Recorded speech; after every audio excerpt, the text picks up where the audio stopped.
You guys ready to talk about Star Wars again?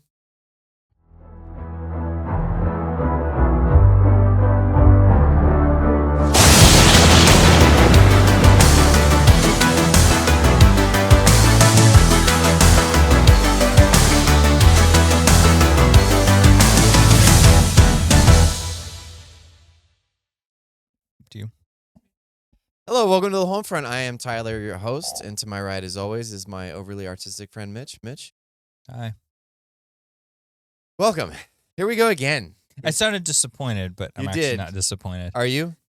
No, not Okay. at all. All right. Not with this, but it's another Star Wars thing once again. This whole show is just going to be about Star Wars, eventually. That's all it's going to be. Just be Star Wars Just commentators. Star Wars. Speaking of which, I feel like. I'm sorry. Go ahead. I went and saw Revenge of the Sith, re-released in theaters. Oh, did you have a good time? Great. Yeah. Do you even like that movie? No, but it's still great. It's good to see it in theaters. Yeah. Yeah, it is it's a good crowd pleaser movie. Yeah. Anyway, so you watched something recently that I begged you to see. Yeah, at some point we're gonna have to turn the tables and then talk about nothing but Star Trek for like I'm okay with a that. month and a half. I'm okay with that. All this Star Wars stuff you dragged me through. But we did watch Andor, and so it's our review of the whole show, which I think is better than doing like episode by episode. First season. Just season 1, and then we'll do season 2, I think, because I think that's actually airing now. But yeah, we watched Andor, and like everyone says, it's a really good sci-fi espionage show. I love how you're like, it's good. Good? Well, it's so weird because it's associated with a brand that's so damaged beyond repair. And then this just sticks out. And the thing is this would always stick out because it's not really like the original Star Wars movies either. So it's not really faithful to the original movies. It's not faithful to the new Disney crap because all the new Disney stuff is pretty much awful universally. Like, there's like a few redeemable merits, but like, if you like it, it's because you're just like putting that energy yourself into it. Or like, I'll make myself like certain elements of this. It's not because it's like really going to hold up under scrutiny. In 20 years, nobody's going to remember any of that crap. But this show is like, it's just a whole league of its own, and it just has the Star Wars branding, which it kind of has to have because of like the fact that it's about like the rebels and stuff. I mean, I guess you could have removed some of that and then it would stand on its own, but then like, it's just odd. Yeah. Very odd, but very good show. There's my review. Go watch it. It's great. Hey, yo. That's our pre-spoiler review right I recommend there. it to everyone, whether you like Star Wars or not. It's just a great show. Yeah. So a couple of qualifiers right off the bat. So one of the things you said to me that I thought was hilarious, because we were watching it kind of, I don't know, like 2 or 3 episodes at a time when you were here. Mm-hmm. And then I was like, screw it. I'm just going to send you home with it. I just gave you the episodes. And then you restarted it to start watching with your mom. I did, yes. And then I think that's when it settled in for you. You're like, this is a good show. Well, I was in disbelief. It was so hard to reconcile. I'm like, Disney produced this? They said okay on this project? Yeah, they said yeah? I was like, but it's good. Why would they do that?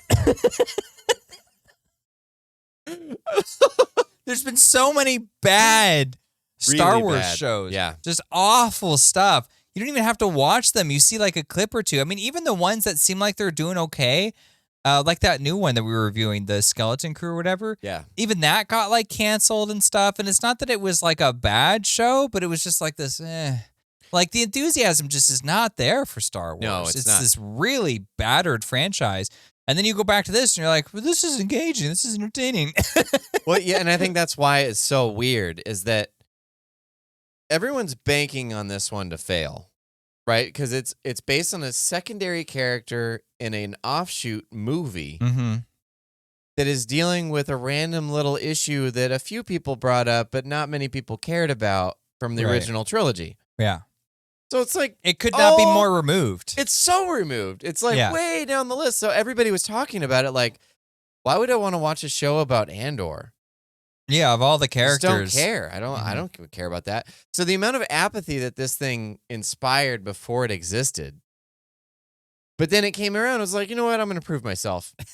Tony Gilroy was like, I got it. I got this. Yeah, it was weird. So I watched this the first time, and I was like,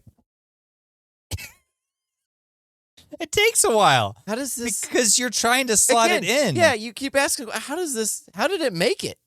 It like slipped in. It was like, whew, made it.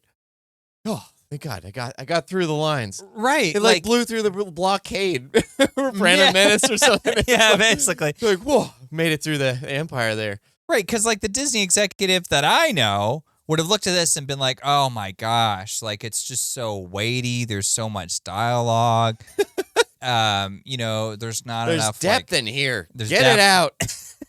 It just needs to be, heroes fighting villains, and you're making the rebels look like they're morally ambiguous. That's no good. Can't have that. It's like ridiculous. Yeah, and then it just, yeah, it worked. Yeah, so the qualifiers here. Oh, that was what you came up and said. You're like, this has no business being as good as it is. No. I was like, nah, that's a great point. That's a great point for multiple different reasons. Thanks. The other thing that you kind of have to qualify is that this can't exist outside of Star Wars. Like it would have a hard time. It would be harder standing on its own. It'd be much harder, yeah, because you'd have to make some changes to it. You could do like a sci-fi rebel thing, but it is better. You'd have to make it simpler. It couldn't be as deep as this one because this one connects to something that you already have a bunch of knowledge about. Mm-hmm. But it also arguably doesn't quite belong where it is. No. It's not shot like classic Star Wars, but it's not shot like the new stuff either. Nope. Because it looks a lot better than those.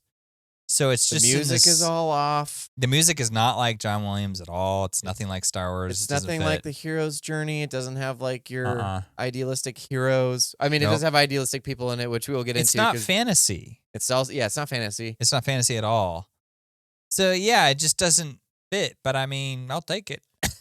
Whatever. Great show. So I was excited that I got it because I was watching through and I was like, man, it's not quite because, like you look at the formula of Star Wars, specifically when the first 6 films, and each one builds on the previous one, even though it went backwards, it builds on the previous one where it's like, okay, what can we add in that's a little extra? And I think the 2 criteria that he was looking at were the marketing criteria, obviously. What can I sell outside the film? Double-bladed lightsaber. Obviously, you can sell that. A Darth Maul figurine, you can sell that. The droids, you could sell that. Like, so these are all things that you got to put in. But then also he wants to build the world with that, right? So Darth Maul, even though he's marketable, he is a cool character that fits in the universe. Yes. Different types of ships. Yeah. You get the Y-Wings now that are bombers, and they're different types than the X-Wings. From before. Yeah. So then you look at the Disney stuff, and they don't really understand how to do that at all. They're like, well, it's like toy first, and then you shoehorn it into something like Baby Yoda. It doesn't fit both. It's either derivative. Well, no, it's all derivative because they're like, well, let's take the stormtroopers and make them red. Let's take Yoda and make him with a baby. He's got like an anime style to him. He's got big eyes, and let's take Boba Fett and make him silver, kind of like Jango Fett, but different. And so they don't have anything that's like super inspiring until you get to Rogue One. Rogue One seemed like they're like, okay, we're going to reference old stuff, but also we're going to put some original stuff. So they had the B-Wing in there. They had some new characters in there that actually looked pretty cool that didn't have a huge part necessarily, but like the guys around Saw Gerrera, they were pretty interesting looking. Weapons were cool in there. So like it seemed like they were going back more of the formula. And then Andor, which is based off of that, goes, you know what? Yeah, we could do some of that, I guess, but I'm going to tell this story. And it's like storytelling is the number one thing that I'm concerned with. Which is great, don't get me wrong. But again, it doesn't quite fit the formula. Yeah. So while it is good, it's just removed. It's hard to square in your brain like this belongs with A New Hope somehow. Exactly. When Well, you yeah, say 'cause- that, you're like, not really. No. Yeah, because like you have to attach it to all these other properties. I mean, to be fair, it does connect the best with the Rogue One movie. Yes. And to be fair, that movie is probably the best that Disney has, since Disney has owned Star Wars. That's probably the best one. Except Solo, maybe. Sure. So like, even though that movie went through like that weird like reshoot fiasco that it had to go through, but that's the whole thing is like that movie got like flat out attacked. Like the Disney executives asked them to reshoot like it was like 96, 98% of that movie or something like that. It was like the report came out and they're like, well, it's too much like a war movie. And so what happened is they couldn't use the composer they were going to use because scheduling conflicts now. You got to go back and We'll reshoot never forgive them things. for that. There's an Alexander Desplat Star Wars score that would have been amazing, and we don't get to have it. We'll never hear. It's like we got the Desplat Harry Potter score, so I'll have to We'll deal. make my peace with that. But like, it's that movie feels like it has all these holes in it, and like every time I watch it, I'm just like, it just feels like there was something else here. There's like a bigger thing going on. That's one that we're didn't not quite invested make in. it past the blockade. Right. It But got see, kinda but beat why up. with this then is the question. Because It's that like, one took the brunt of it. I guess so. They're like, That okay, makes you know sense. what? Rogue One, despite all the hardships we put it through, still did the best out of all these movies. Did it actually? I It's don't the think most so. well received, yes. Critically, but I'm not about the mullahs. I don't know about the money. I have not looked up those figures. Okay. But most... The first one has to be Force Awakens 7. Now, I bet you that had the most money. Probably. Because that's when nobody knew it was going to be, crap. Well, it may... I mean, I know at least made $1 billion. I don't think Rogue One came close to that, but it has No. aged better. Nobody remembers that movie, by the way. Which You're the one? only person I ever talked to who knows what Rogue One is. Every time I mention that movie to someone, they're like, what's that? They have no clue that You it must even talk exists. to a lot of people that aren't Star Wars fans, because most people that I talk to that like Star Wars are like, Rogue One's the best thing that Disney's done. Well, Hands down. I mean, most people aren't Star Wars fans. Fair. Fair enough, I guess. It's a shrinking market these days. So, Andor, considering it's based on someone from the film that did the best, within, like, aged the best, I guess, Yeah. within that community, they're like, well, I guess we'll just allow this to have a little bit more freedom. Thank God. Yeah. And then now they're doing the season 2, and they had that awful trailer. And I know like people got mad at us or whatever because it was like downvoted that video we did. But screw you, it was a bad trailer. I didn't say the show was bad. The show is probably going to be great. We qualified it pretty well, I thought. I was like, no, the show is really good. I don't know why they're presenting it this way. This is a bad representation of what the show, at least for the first season, I imagine the second season is going to be like, is about. Right. It didn't make any sense. It was like, this is Guardians of the Galaxy trailer in a sci-fi espionage show. But okay, sure. Anyway, so Andor season 1. Okay, so you should go over the premise of the show really quick so everybody's up to speed. Okay, so I'll just read this one so I keep it kind of succinct. It's about the Empire occupation and what that would actually look like in a Star Wars universe politically and personally, and that's told through one character and his eventually shady morality. That's a pretty good summation. Thanks. So it's very similar along the lines of like World War II occupation and kind of what politically it would look like if you worked against them. Yeah, it takes like the inspiration that Lucas had for the Empire and then just made it really overt. Pulls it back down to reality. Because the Empire does some like their overreach is very present in this, which makes them great villains. Because they'll like pull somebody over and they'll be like, "Oh, you're in a sector you're not supposed to be in." It's like, "Oh, sorry, I just got lost." And it's like, "All right, well, we're gonna check your papers." Yeah, we're checking your papers. So they run his code and they're like, "Yeah, he's clear." And he's like, "Well, pull him over anyways. We could use the practice or whatever." It's like you can't just pull somebody over, but that's the kind of empire that they're in. So it's great seeing them just be just flat out evil to everybody, just like picking on people. People get murdered by stormtroopers and stuff, and it's like, whatever. There's no law that like constrains them. It's just massive government overreach. It's interesting to see what kind of apathy that type of environment would create, and that's what the show embodies. Is under this systematic control that these guys have, what would eventually that inspire? So you have like the bureaucratic side of it. You have the like administrative side of it, I guess. Where basically they're all just like, well, we got a quota, but that makes a bunch of paperwork. I don't really feel like doing that. And then stuff slips through the cracks because of the apathy for some of these characters. But also some of these characters are so devoted that nothing slips through the cracks, but they have to fight all the apathy to get to it. And so you like have within their own ranks, the exactly, Empire. Yeah. And these are the Empire side, and then you have the Rebel side, and when there's apathy there too, because a lot of people don't want to be involved. It's dangerous. Well, they know that if they start a fight, they might lose, and that means death, and right, whatever else that entails. The Empire, because they have the power. So, and then there's others who are like, well, we can't just let them carry on like this. It's wrong. We can have a better world. The only way we're going to get that is if we fight and make that sacrifice. So yeah, you have. And that's the whole thing that makes it great is like you get to see the rebels and the Empire and the differences between them in terms of like how, like you said, there's certain members of both sides who are like more impassioned than others. And that creates like division among their own ranks. And so they don't feel like just the Empire doesn't come across as just, the kind of one note image they were in the original movies. Like in this, you see people like working at their desks, like eating like blue ramen noodles and stuff like that. Guy goes home to his mom to eat cereal. Okay, yeah, that's a big complaint I have with this freaking show. What is with all these Star Wars properties and weird colored milk? It's like blue or green. It's like it's been like purple and orange. I'm like, what's wrong with everyone? Why can't milk just be what it is? No. It's like, no, it's got to be like some weird color. It's like you're just putting dye in milk. Why? It's just milk. I love it. You're putting it in cereal. I know what color milk is. Like, but it's space milk. You watch The Last Jedi and you'll understand why. That's what I'm saying. Like, because there it was green. In this show, it's blue. There was like another show. I can't remember which one it was, but they had like a different color of milk too. Well, New Hope started it. Oh, yeah. What color is his milk? I think that one's blue. His is blue? Yeah. So this, okay, so space maybe milk. He pours it in the very first episode. His was like a lighter blue, was it not? Something like that. I don't remember. Because this was like a dark blue.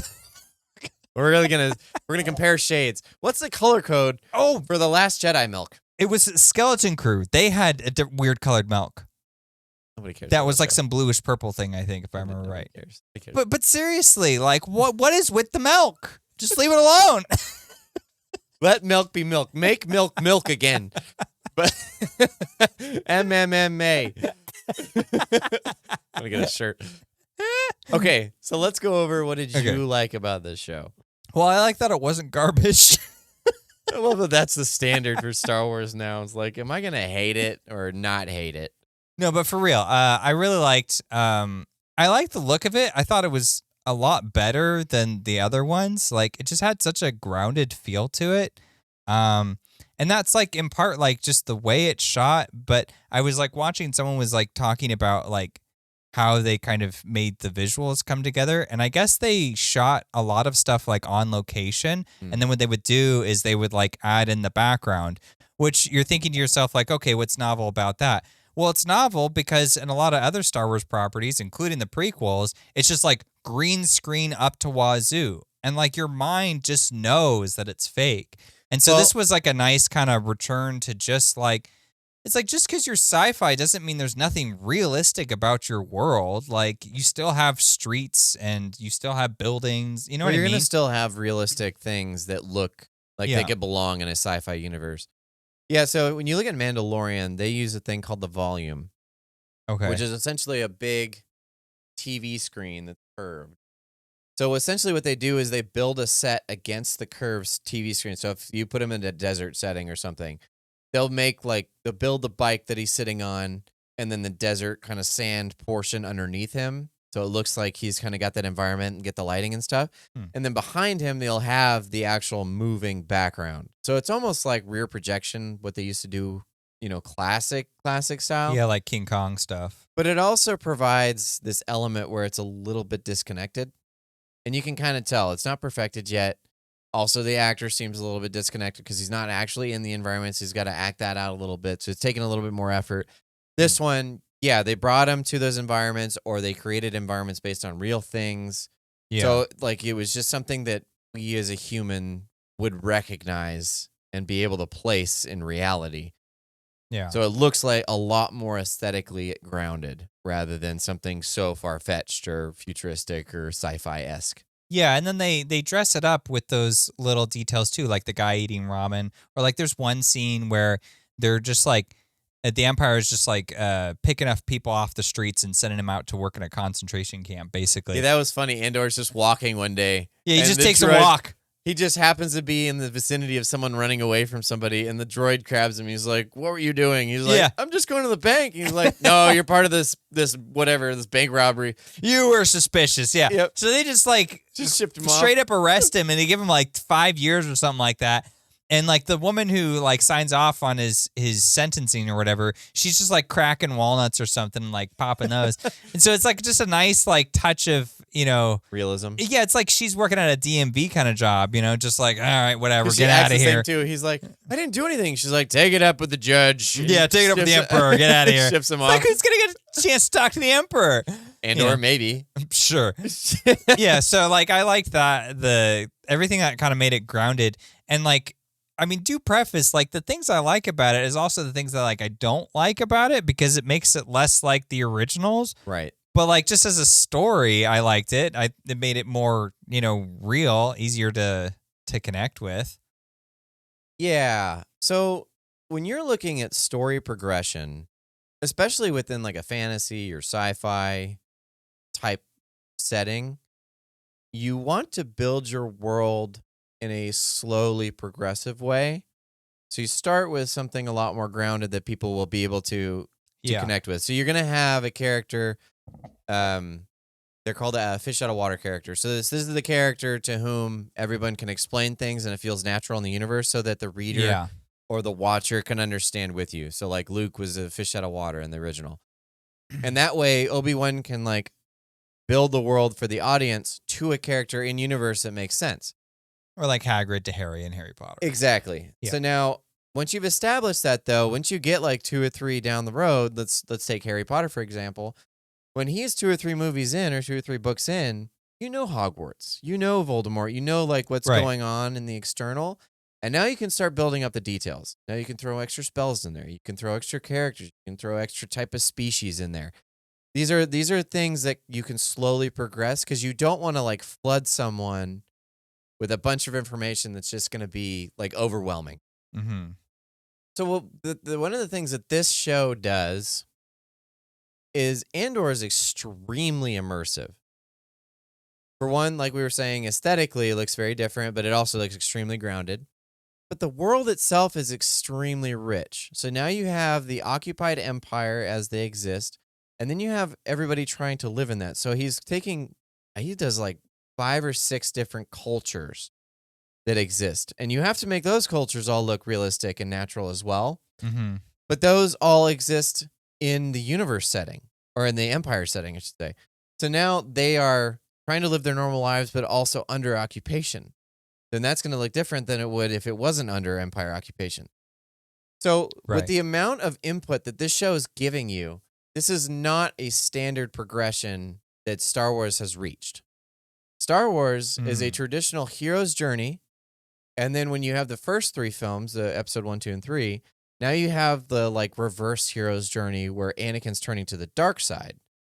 So you have kind of this mirror image, and then you have, I guess you could do Rogue One. It's just kind of an offshoot, but they kind of build a little bit. They have some extra planets in there, some new ships and stuff, but they're not doing much to like expand the universe any further. Mm-hmm. It's just kind of it's working on what exists already. Yes. Because 7, 8, 9 don't build either. So this one is almost like, he's like, look, you guys don't have any kind of step building process for this universe. So you don't really have a way of making this fit. So I'm just going to create it as I have it in my head. And he just built it. So it's a lot of sensory input.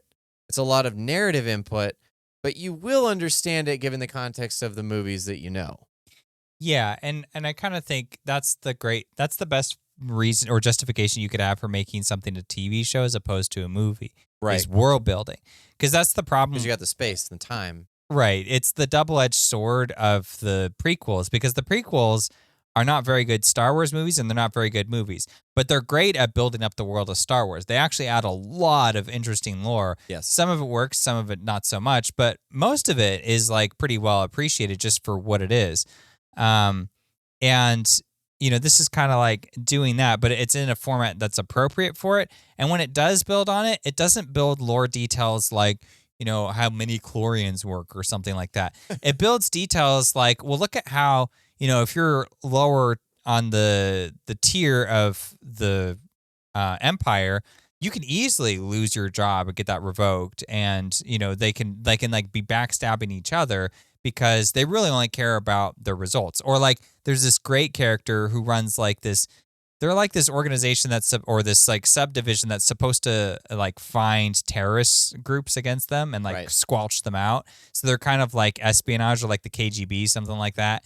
And this guy who runs it, he's like, a lot of them are like, okay, we got to go buy the book. And then one character starts to deviate that. And she's like, well, okay, I broke a rule, but I got this result. And he's like, but that's interesting. Let's keep that up. And he's like, look, she just put everybody else to shame here in this room. And that was like an interesting twist because you're like, wow, so he doesn't care if the rules are being followed at all. Because cares about results. Yeah, he cares about the results. And that was a great way to show what the Empire would actually be like and what it would actually turn into. Or what type of leaders it would inspire. Exactly, yeah. And like the best part about that is like after this conversation, she kind of like has this like battle or this like verbal word battle with someone else who's like, well, you're not following the rules, so you should get punished for that. And she's like, yeah, but I got the result. And then afterwards, the guy in charge tells her, he's like, well played, watch your back. Yeah, he kind of just like, you're on your own. But hey, got what I got what I needed from you. So at this point, right, bring more. Mm-hmm. But also people are going to be after you for doing this. Yeah, she's stepping on toes because she feels like her ambition is being inhibited by these other characters. Right. So she just supersedes them, even though she's not supposed to. Right. And basically pulls it out in front of her both of their higher ups, and that's this guy, I forget his name, but yeah, she pulls that out and says, hey, look what I did, and this is what I got, even though he tried to stop me. Mm-hmm. So now she's calling that guy out because she has no other choice, but she wants this result. So now the guy is obviously congratulating her, but knowing he understands what this empire can do. So he's like, well, these people, they will stab you in the back. Right. I'm going to acknowledge that. I'm not going to help you, but just remember that you'll get stabbed in the back if you keep it up. But even the line too, when he says, well played, that's such an interesting way to say the compliment because he didn't say good work. He's saying well played. He's like, oh, you're learning the game.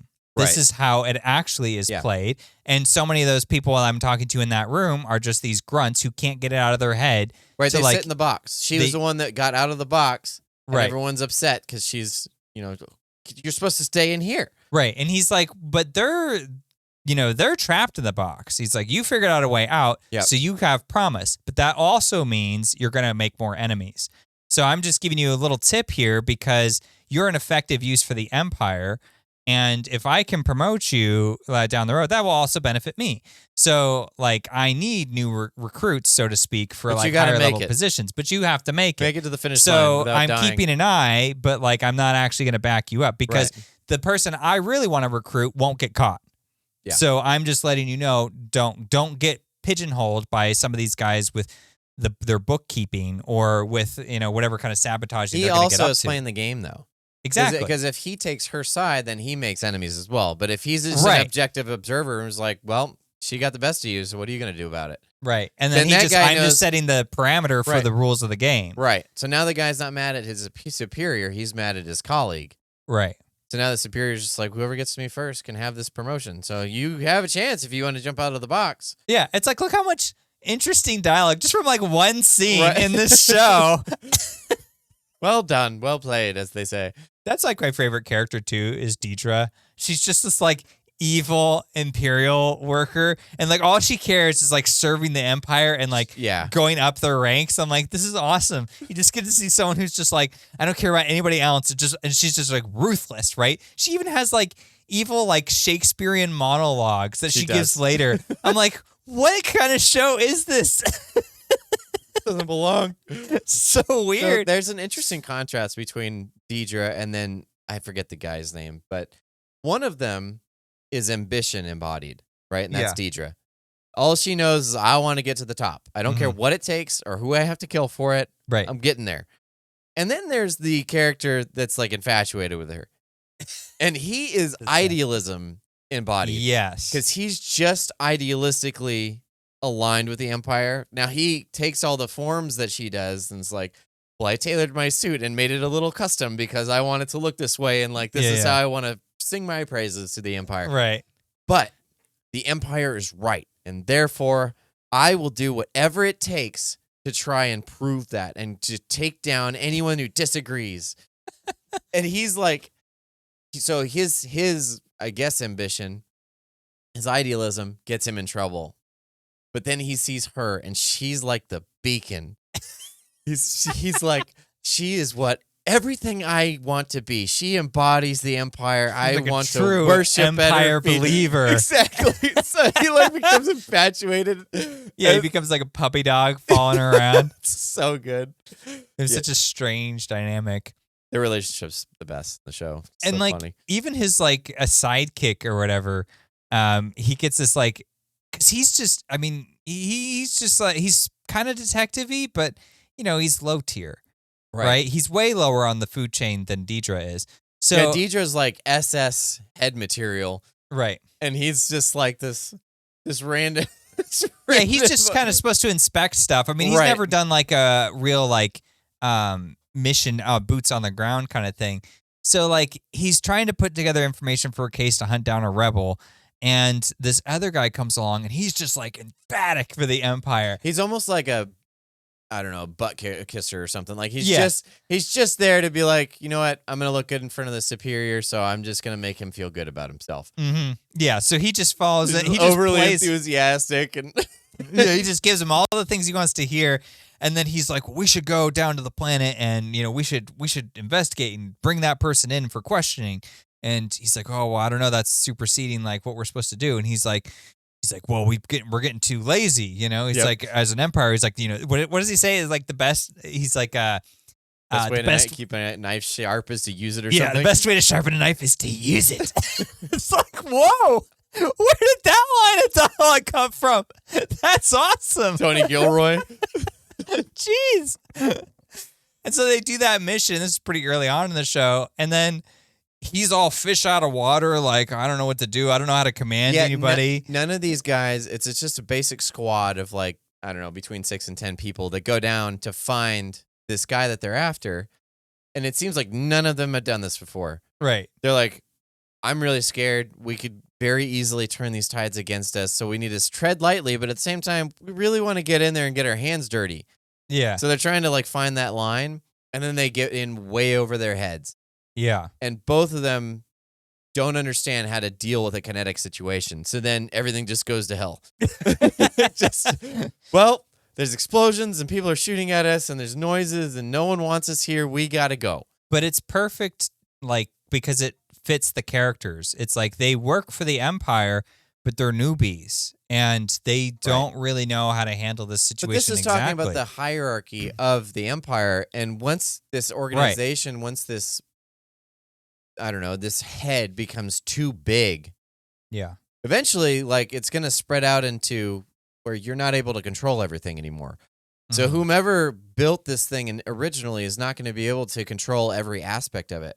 So it's going to start to decay as it goes further down the line. Right, exactly. And this character, he's overly ambitious, but at the same time, he doesn't really know what he's doing. He just knows that this is something that I find important, and I think that this is gonna add to the Empire.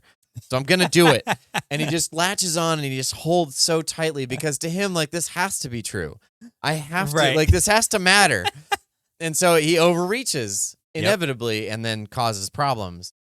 But it's good to see that it's a reflection of character and then, like you're saying, a larger reflection of like the Empire system itself. Like it's too big to even control and manage itself. Exactly. Right? So it's kind of, it works on both levels and it makes for a more engaging storyline because it's reflective through these entertaining characters. Yeah, and then there's also like, you know, we're talking about the Empire, but the flip side of this, of course, is the rebels. Right. Who, I don't know how much I've said it really on this show before, but I don't like the rebels typically.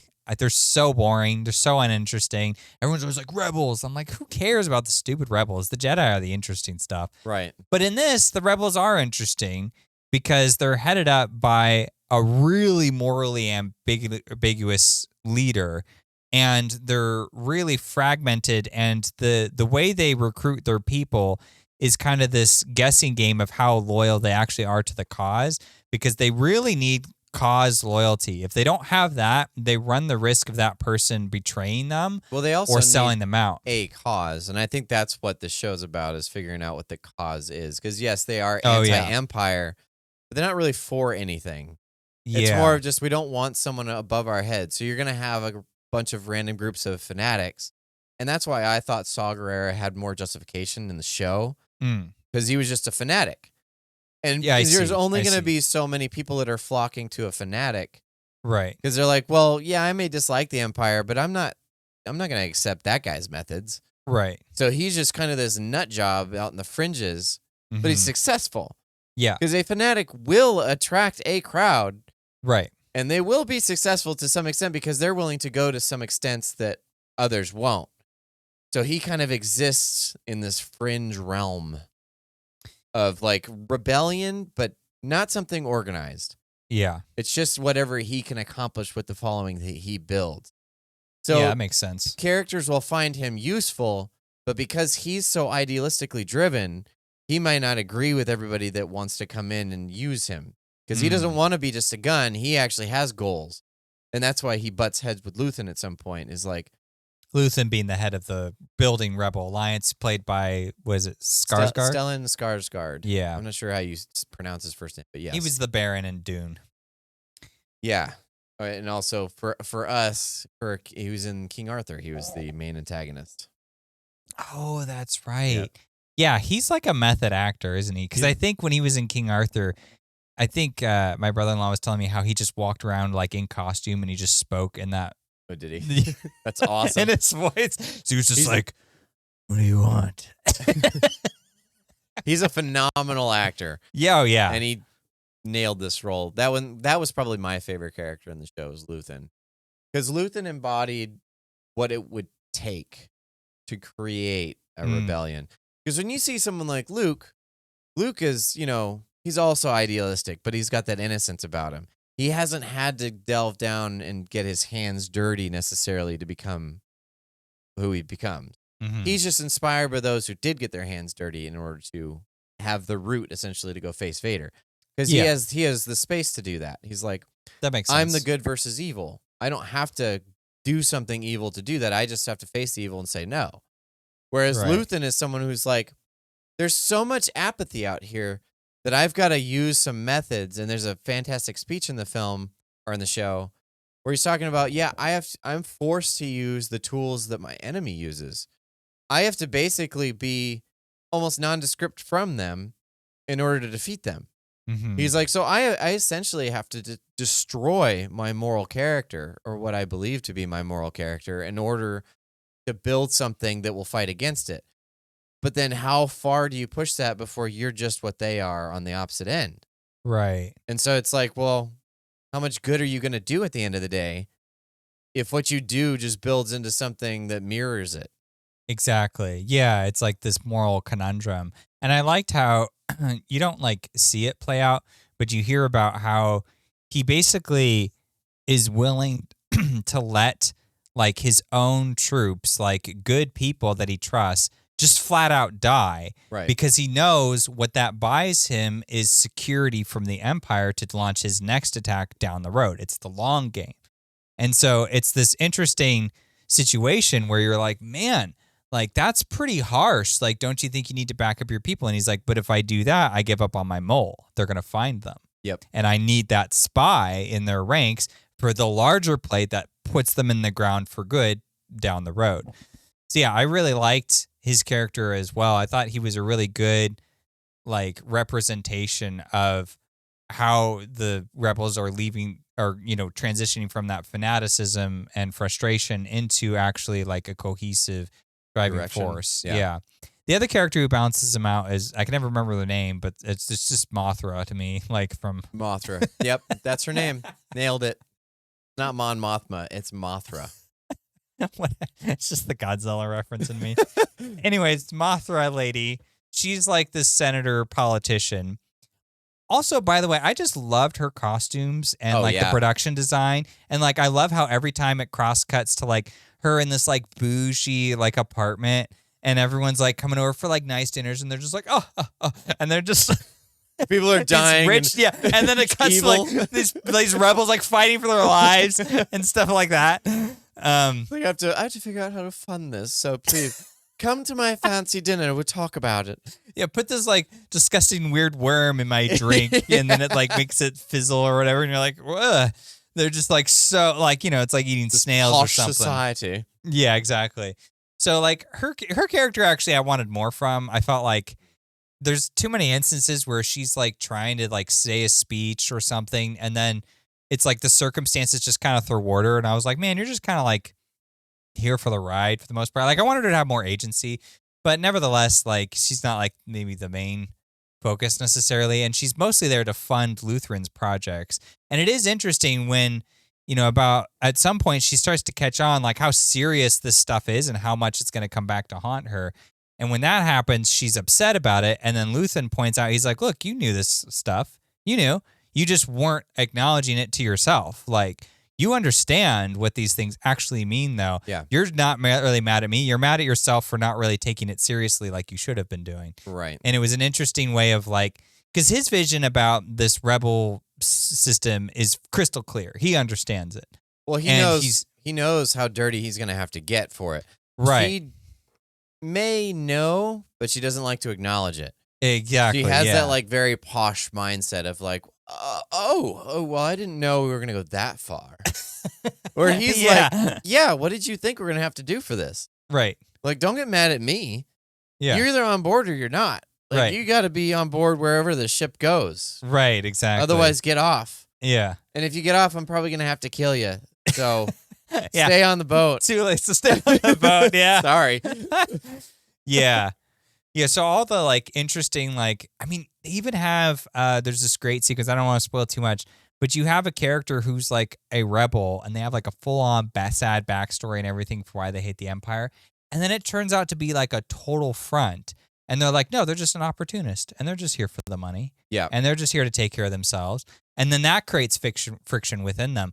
And it was just, again, like doing like what it does for the Empire, it's also doing for the rebels, where within their ranks, you see all of the cracks and the deviations that would be there in organizations or well, you're dealing with collectives. humans. Exactly. A bunch of individuals who have self-interests.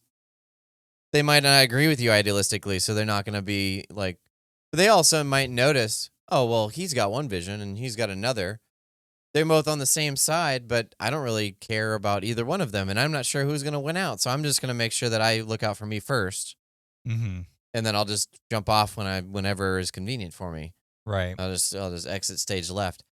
But yeah, it had so much of that nuance in there to be able to accommodate what this type of universe would look like. And like you said, it was on both sides. It wasn't just in the Empire, even though it was. Because in the original trilogy, Empire is very like, you could call it one note, I suppose, but they all seemed like they were very on board with what Vader was doing.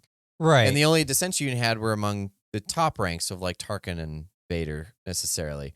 And that was interesting. That provided some interesting tension, but that's all you got. And then Tarkin ended up dying, and you just have Vader and the Emperor and what their vision is. And then everyone else is just kind of these mindless troops that are the tension, essentially. It's like, well, there's just a large number of them. They don't really have any individual thoughts. They don't really care. It's not an organization. It's just soldiers. So this one is like, well, what would the organization above the soldiers look like? What would the hierarchy be? What would people think under this type of rule? If you have this kind of power, how would it corrupt you or not corrupt you? How much would apathy take over as opposed to actual evil? Or maybe there's some kind of both. Like Deidre, I think, was some kind of both. It's like she didn't think she was being evil at all, but we from the outside were like, this chick is so evil. It's just messed up. I know. Freaking great. But yeah, see, it's really interesting how, because like you're saying with the original movies, there's no real room to add that kind of complexity to the No. rebels and the Empire. And it's also just not important because, like you said, it's about the hero's journey. It's about, a specific storyline. It's about family generations and this kind of stuff. Good and evil fantasy things. So you can use it within the context of a character. Like, let's say, on the flip side, you're talking about Vader and Tarkin. But you can look at someone like Han Solo, who's not a rebel. He's, on the outskirts of that. He's a smuggler, so he's just out for himself, an opportunist. And then he gets roped into the rebel, force. But like you said, it's also at that point grown to such an extent where, you have some backing and support. Like this is a real fight at this point, especially after they take down the Death Star. It's like, well, now it's like it's a battleground. Yeah, there's actually a fighting chance here. So that's all fine, but that's just the backdrop for the characters. This show is about that backdrop, right? And so it's almost like the characters become like less important. They're there to just give us a window and an insight into what are the dynamic complexities happening within these ranks. Yeah. And it does a great job of that. It sets it up extremely well to know. And it's to some extent it recontextualizes what someone like Luke went through. It was like, man, when you really consider what had to have happened in order for the rebellion to exist as it does when he joins it, it's like, does he really appreciate? Yeah, he's the rebel hero at the end of the day, but he is standing on the backs of all these people who did get down in the mud. Mm-hmm. It was like he was able to stay clean because these guys didn't.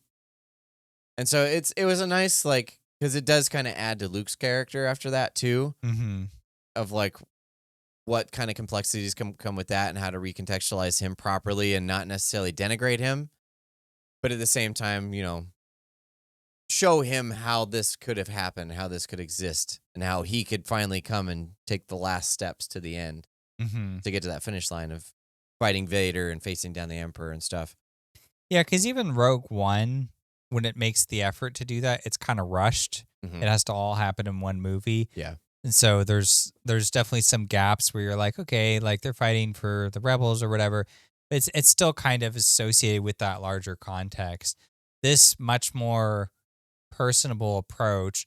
I mean, like you have, the Empire guy, he gets fired from his job, and where does he go? He goes home to his mom. Right. And she's I need a job. Yeah, Can you basically. call uncle, please. he drinks some disgusting blue milk and cereal.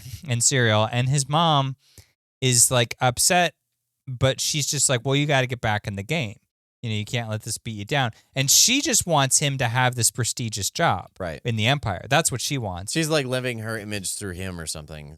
Yeah. Projecting her aspirations on him. Right. But even in like those moments, the show gets like so ridiculously like symbolic. Like there's a part where I forget exactly when or how the context is, but he's kind of lost, his position. And then he has like an opportunity to kind of like slick back in, and he's trying to figure out how to make that happen.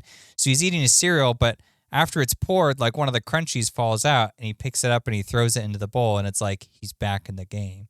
And I'm like, how is there like something that small? And it's like, oh, it seems like it doesn't matter. And I'm like, no, I guarantee it's intentional because you didn't have to shoot it that way. So either it was a happenstance or it was in the script, and they were like, okay, we'll subtly hint at this particular thing, like he has to go back into the fray of this chaos. It's like, oh my gosh. They obviously knew what they were doing and what they wanted, so. Mm-hmm. I mean, you got like torture in this too. Like they straight up torture people, and it's not like it is in New Hope where they get that little droid in with the needle, and it's like needle. No, it's like straight up like horrific torture, and they're like screaming. Like people lose their minds in this show. It's like, sheesh. Really showing what the Emperor could and probably would do. Yeah. Well. Oh. Is there anything else that you wanted to go over with this show specifically? We should cover, like one other thing, and then we should talk about season 2. By the way, Andy Serkis is in the show, and he's fantastic. Phenomenal. So he plays an inmate. You actually get to see them working in like a concentration camp. But it's all like, it's sterilized. Sterilized, and they're sci-fi just looking. Building these machines for the Empire or whatever, and they have to stage like an escape or whatever. But the thing with Andy Serkis' character is he's an inmate, but he's kind of in charge of a whole floor, so he keeps everybody else in line, and he's just trying to get out by doing his time. I'll just do all my time. Keep your head down, follow the rules, and eventually they will follow their word. Right, exactly. Keep their word. They said they'd let me out after this amount of time. They're going to let me out after this amount of time. Without really revealing too much, the Emperor or the Empire is not really going to keep its word. And it's just a matter of... What? No. It's just a matter of like seeing though his character development. Like he has a full-on character arc in the span of like 3 episodes. Yeah. I'm like, how does and he doesn't even get, the whole episode to himself. So I'm like, how does an actor of his caliber pull this off? Because he's an actor of that caliber. Exactly. And it's like you're looking at all these other shows and these other movies they've done, and it's like they can't even get like one character arc to just satisfy. And his was like perfect. He has that friction of just like, okay, well, this is how I solve this problem. And he pushes back against it really hard until it's like right in his face. And it's like, it's irrefutable now. Like, yeah, because he refuses to acknowledge that they might not be telling the truth. He refuses to acknowledge that. He's like, I know I will be out if I just get through this part of life. Right. If I just serve my time, I leave. That's it. If I screw that up, then I screw myself up. I'm not going to make it out if I do that. So I'm not going to push any buttons. I'm not going to step on any toes. I'm going to dot all my I's. Yep. And then there's a moment where he realizes, okay, that's not true. And I know that I've known that wasn't true, but now I have to face this. Just like Mothra.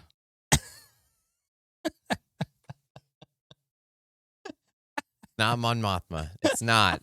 Just isn't. Well, they basically never called her that in the show.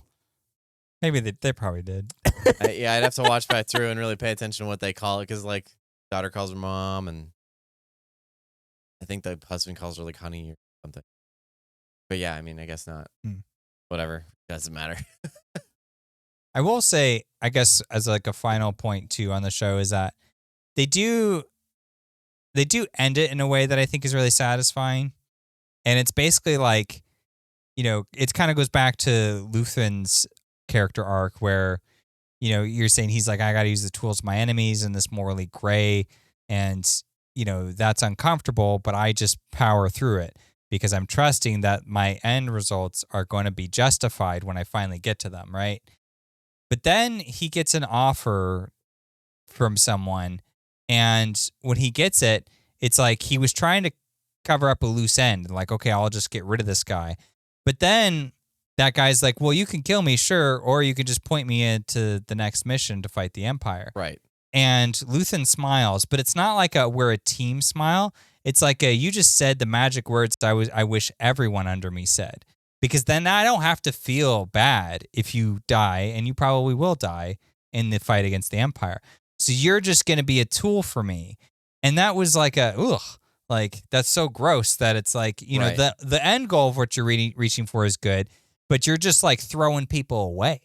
And he's like, I know, and that sucks. But if I can throw someone away who doesn't care, that makes it much easier. I can swallow that pill. And I thought that was like a really apropos way to kind of close out that particular season. Again, it was like it wasn't really that concerned about like anything beyond just developing this character and the philosophy of the Rebel Alliance. Yeah, because that character recognized, well, we have to just be tools at this point. Because if right. we recognize ourselves as humans, then we're not going to accomplish this goal. We will lose. Right. And not only will we lose, we'll still be tools for the Emperor. Mm-hmm. So, I mean, which one do you want? Do you want one that's going to lead to a good outcome, or do you want one that's going to lead to just this apathy that we've been in for so long that's going to keep us under this oppressive rule? Right. It's a sad realization. Like, I couldn't imagine being in that kind of existence where I have to acknowledge, like, I got to be a tool for good or a tool for evil. And either way, I'm a tool. Right. Just to be used or wielded by those that are better or smarter than I am. Mm-hmm. It was like, it's a false reality. I was lying to myself that I could just like be an opportunist. Yep. And like that doesn't happen. That's not going to work. Eventually, it'll catch up to you. Right. So, which is kind of crazy because, it has this great structure where it kind of starts pretty early on with like him in his hometown, Andor. Then he goes on like these sort of 3 different separate arcs. Like you get like a bank heist, you Yeah. get like an escape from prison, like Alcatraz kind of thing. You get like just all this crazy cool stuff. And then Well, the bank heist thing was part of a different arc, though. That was the arc where he's being recruited. So the bank heist was in there, but that's more of like the testing phase. Because the first 3 episodes are him meeting Luthen and then potentially being recruited by him, but that was like his test, is going and doing the bank heist. right. The second one is being put in a concentration camp and then his personal development, I guess. So one Right. is Luthen looking at him, and then it's him looking at himself, and then the last arc is him deciding what to do with that information. Pretty much, yeah. And when he's in that like final scenario, so like it basically what I was saying is it starts with his hometown, and then like all of this stuff happens, and then we come full circle back at the hometown again. Right. And there's this funeral procession, and like it's just a nice like structure because when they return, it's like, well, now the Empire's got its roots like dug into this place. And they were all thinking that they could like ignore it. But it's just not possible. And now that's becoming painfully clear to everyone. And yeah, because it kind of broadened it out, right? It wasn't just Andor recognizing that, or Luthen recognizing it, or Mon Mothma recognizing it. It was all the common people as well. right. They were now realizing that they could try and turn the other way as much as they wanted, but eventually the Empire was going to come in and try and push even harder, or press even further. Mm-hmm. And they finally were like, we can't let you guys step any further than this. Mm-hmm. And that coalesces where it began, mm-hmm. starts where it ended, so that, it's kind of like poetry, so that they rhyme. Yeah, exactly. We're going to put that sounder in here somewhere. Oh my gosh. But yeah, even in that, it's like this great moment where the character who dies, they have like a projection of themselves that they pre-recorded, and they're describing like, they're like giving their farewell, but their farewell address is a call to action to fight against the Empire. Right. Which is like the Empire is standing right there. They're the ones micromanaging this funeral. But they're also forced into a position where they can't turn it off. Like if we shut this off, she's just going to prove her point, and they're going to react the same way anyway. But if we let it go, then they're going to react the same way anyway. Right. So they eventually, of course, take the stand of, well, let's just shut it up because they have a big ego and they can't have that challenged. And that pisses off the crowd. But it was this apropos moment. I was just like, sheesh, like you guys are totally missing. They're so tone deaf to how oppressive they are. It's like they think they can just like walk over everybody. It's like such a great depiction of like overreach and actual oppression. Right. Yeah, and what that Like actually a could Star do to people. Wars show. Because then at some point, because you wonder, like, well, how you're under this rule, how do you become so evil? How do you become this thing where you're just embodying just nasty ideals? And this showed you kind of how that could work. Is like, well, yeah, they're in power. Right. They don't want to lose that power, and losing that means, if holding onto that power means that you got to overstep a little bit, or you got to hit somebody, maybe get hit back or something. Well, do I want the power or do I not? I got the Empire on my side. Exactly. So why do I care? Yeah, you guys are just peasants. Exactly. Mm-hmm. Yeah, harsh realization on both sides. Yeah. Great nuance in the show. It was a phenomenal show. I don't know what to tell you. There's so much good stuff that we extracted and so much more I didn't even get into. Just like we could do a breakdown of every episode if we really wanted to. It's crazy. Yeah, this was our kind of first attempt at a show. Because initially, like with Skeleton Crew, we tried to do an episode by episode thing, and I was like, this is just too much. Like, we don't need to beat this thing up each episode. It was also just not like something we enjoyed, so it didn't work for that format. True. But this one, since the second season was coming out and that I relatively liked it, I was like, well, why don't you try it? Let me know what you think, and we'll see if we can do this in kind of a singular episode. Because I think this is worth the watch. And Absolutely. as few details as I can give so you can experience it, I think is good. But it's fun to talk about how much this show did, how much it accomplished, and how the heck it exists in the first place. Yeah. It's because not only is it actually good in a Star Wars that's, it's headed by Disney, but also it's something that's not quite Star Wars, but exists in the Star Wars universe. It's just this really strange but fun thing. And I don't know how to quantify it outside of that. But it is a fun show to talk about, and I highly recommend watching it. Yeah, I mean, my initial impression was that I was like, this just isn't Star Wars, but I can't argue that it isn't good. I love how you're trying to keep squaring that in your brain. Yeah. And you finally just be like, you know what? Okay, fine. It's not a Star Wars show. What is this? And then you watch it and you're like, this is a really good show. It's just got the Star Wars name attached to it.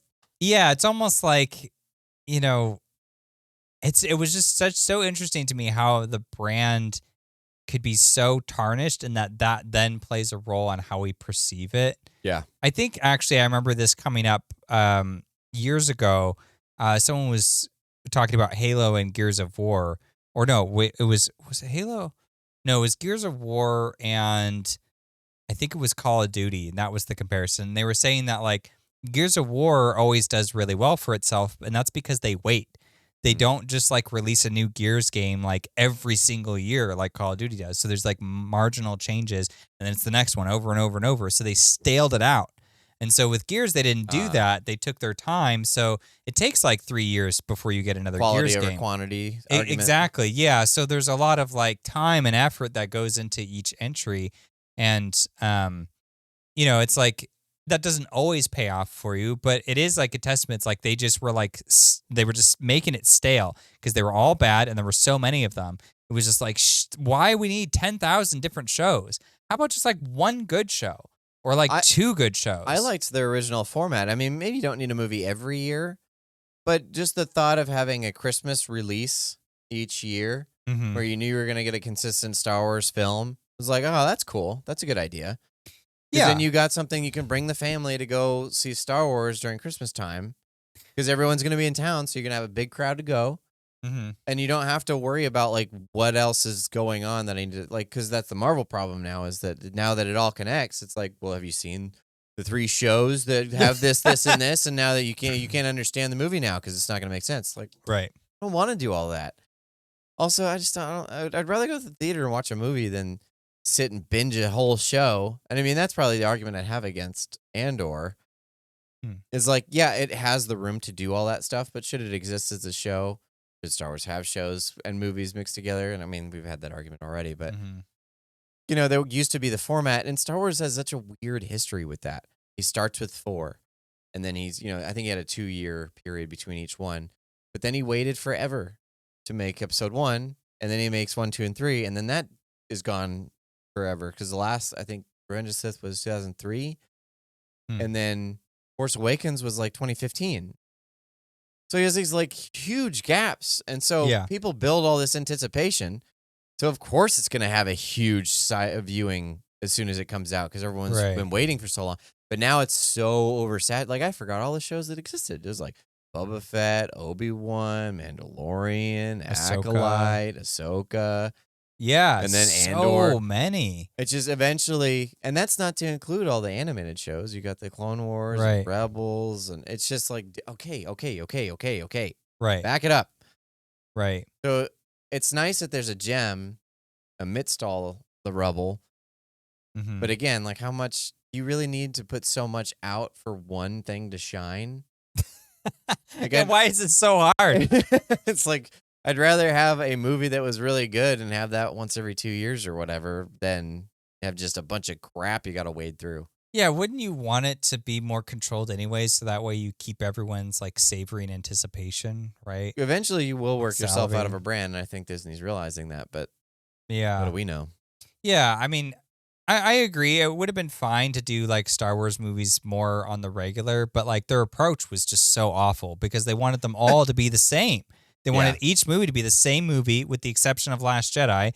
And then that one was just like, whatever you feel like. And it's like, well, who's this Joker? Like, why does he get to have whatever he wants for his Star Wars movie? Like, how's that going to work? How does that like appeal to the mass audience? Also, wouldn't that suck to be the next director? Like, why don't I get that treatment? Why do I get how come I don't get like whatever I want for my Star Wars? So then you poor have Gareth Edwards. He's like, you guys maybe reshoot 98%. He got his whole movie. Everybody hated that. I had to reshoot my whole movie. Why did he get his? I mean, and you look at like Andor, and it's like, well, this clearly benefited from a lack of oversight. That much is profoundly apparent. Has to be. That's the only thing I can think of why that show is the way it is. Right. Has to be. Right. Yeah, because it's the only thing that would really make sense. But in that case, like, again, I don't know if I talked about this before, actually. Maybe I did. But like the approach of doing like some projects that are more controlled and then some less controlled, I think would have been fine. Like that's what I would have If done. they're completely separated, yes. Yeah. So like I would have done like, 7, 8, and 9, but I would have been like, look, I'm monitoring that. And we have a script that we have writers looking over the comprehensive story that we're telling here. We're making sure that it's like really connected with the original trilogy and an understanding of the prequels and the larger Star Wars lore and all of that stuff. And you shoot it in a way that like is, faithful to those movies or whatever. And then like Rogue One, I would just be like hands off. I wouldn't have made them reshoot it. Be like, look, whatever. I'm just going to give it a try. This is the Gareth Edwards Star Wars project. Yeah. So like if we're giving him the movie, we're just going to let him have it, just like they did with like Christopher Nolan for Batman. And then now Matt Reeves for Batman. It's like, it's just his interpretation of Batman. It's a new take on the character and the world. So let's just try it and enjoy that particular iteration. And, the two can coexist. It's not a big deal. And so for Star Wars spinoff movies, I would have just said that, but like just, or whatever, like you be very hands-offy. Like I want to see them if it does something like really it has to deviate in a huge quality. Yeah. Yeah, it needs to be somewhat in line. Like, if you want like an R-rated Star Wars movie, for example, it's like, I'm not opposed to it, but I would want to know like why. Yeah. You don't need a bunch of nudity and HBO level sex or anything. But exactly. Because I'd be like, well, I don't know if that I mean, you could, but like that might work better in like a show format, kind of like, or we'd have to market it carefully, kind of like what they do with Deadpool for Marvel, where they try to make it very clear that, hey, this is like going to be an R-rated Marvel experience. So Disney is new to the R rating. Yeah, but I'm not. Oh, please. Hi, I'm Ryan Reynolds. Oh my gosh. I'm going to say all my jokes the same way. Are you ready for a whole hour and a half? Apparently, we don't like Ryan Reynolds anymore. You're just doing that because I'm irritated by him, though. It's funny. It's funny to me. Okay, so what do you want from season 2 of Andor? Great question. Honestly, I just hope that they did the same thing that they did for the first season. Like, I hope they just said, hey, Tony, just write what you're going to write. We're going to go over there. Just let us know when you're finished. Like, you're finished. I'm not going to say a thing. Do your thing. And then just let them do it. Because, I mean, he's clearly capable. I wouldn't put any stipulations. I wouldn't say there's no quotas or anything. Like, we don't need to have anything specifically in this show. Just make a good second season. Yep. That's what. So I don't really care. As long as that was what would happen, then good. I think that's what I would say too, yeah. So we'll give it a try. We'll be back in a few weeks or whenever the show's finished. Stay tuned for season 2. Thank you for watching.